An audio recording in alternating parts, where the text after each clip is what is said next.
各位朋友，大家好。今天来跟各位介绍，就是在介绍保险经纪人的同时呢，我们必须要先建立一个叫做信任感。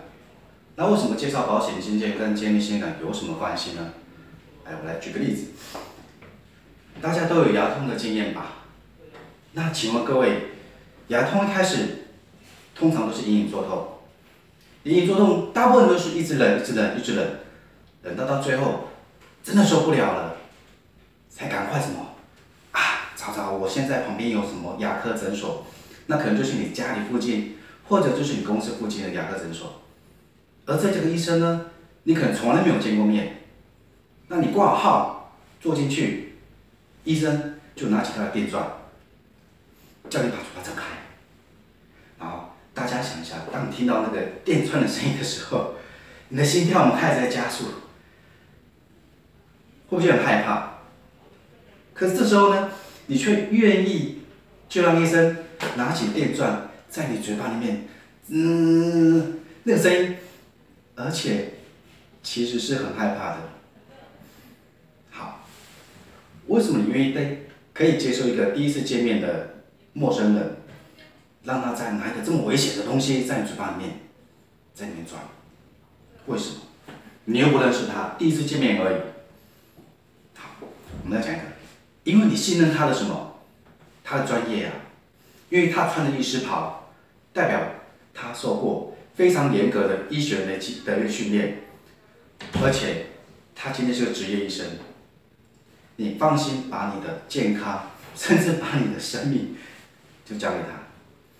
好，那一样的道理，我们在面对客户的时候，如果有个方法可以让客户在一开始就对我们的专业产生信任，而接下来他就会更愿意把他的问题交给你。好，就是为什么要在跟客户接触的第一次的时候，甚至之后的时间，我们都会一直不断的在提保险经纪人的重要性。好，那之前大家都知道说，保险经纪跟保险业务员不同地方在哪里？但是怎么在跟客户接触的时候能够产生效果？那信任感它的好处就是，取得信任之后，我们可以有两大好处。第一好处是，我们可以缩短成交的时间。大家有经验，你今天面对一个陌生人的时候，是不是对他会带有一点点的不确定的感觉？这需要时间的培养信任感。可当你遇到这样有专业的人的时候，你可以在当下马上做决定，把你问题交给他。就像我刚刚以上讲的，看牙科的一个例子。第二个好处，取得信任感，第二个好处叫做增加转介绍的机会。就像如果今天你看完这个牙科医生之后呢，你发现说，原来看牙医没有想象中的那么可怕，而且这个牙医生的技术非常好，他马上就可以把我的痛苦解决掉，而且他很细心的帮我做诊断，还有分析，还有给我后续的建议。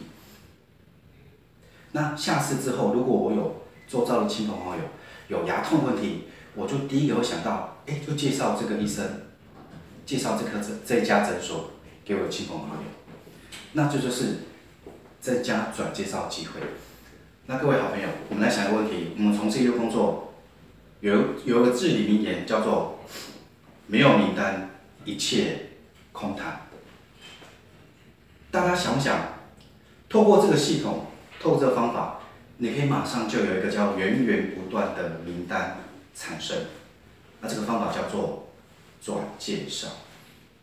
那完成转介绍的第一个工作就是要取得信任感。要取得信任感，第一个工作就是你要在当下马上建立客户对你的信任，对你专业的信任。好，这是我们今天要介绍的这个小章节。好，我们下次再来继续谈如何在短短的3到5分钟时间内，能够取得客户对你的信任感。谢谢各位。